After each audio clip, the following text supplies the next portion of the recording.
Ngayon, tuturuan ko kayo kung paano nga ba mag-music sharing sa Freedcon Intercom. First step, kailangan i-reset nyo muna yung dalawang intercom. Paano natin gagawin yon? Kailangan naka-on muna yung dalawang intercom. I-hold lang natin yung power button hanggang umilaw siya ng pula ng 2 beses.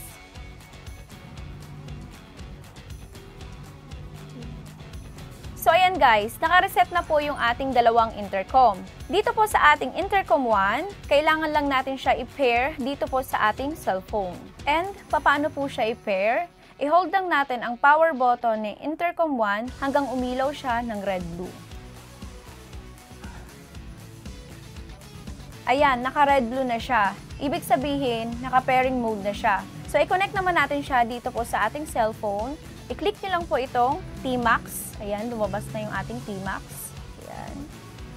Pair natin. Ayan, connected na siya. Check naman natin sa Spotify natin kung connected na siya dito po sa ating intercom. And play.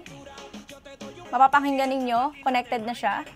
Since connected na siya, kailangan lang natin i-power off si intercom 1. I-hold lang natin yung power button hanggang umilaw siya ng red ng 1 beses. 1 beses lang guys ha, kasi pag 2 beses, magre-reset ulit siya.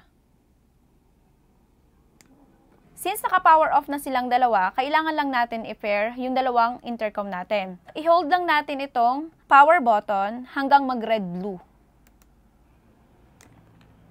Ayan guys, kung mapapansin nyo, nag-red-blue na silang dalawa. Ibig sabihin, naka-pairing mode na sila. So, press lang kayo, either isa dito sa ating intercom. Isa lang guys.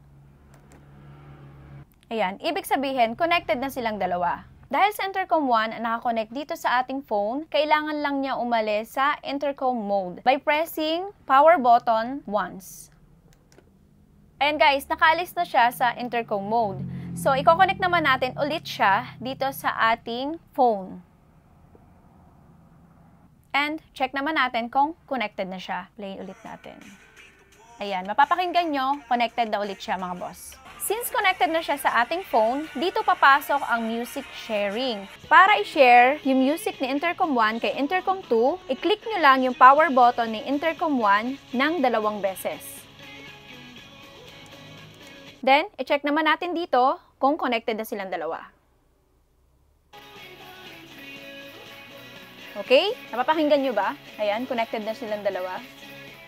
So, ayan guys, ganun lang po ang process sa pag-music sharing. And applicable po ito sa lahat ng Freedcon Intercom. Same procedure lang lahat ng Freedcon Intercom. Kailangan nyo lang tandaan ang power button ng bawat intercom.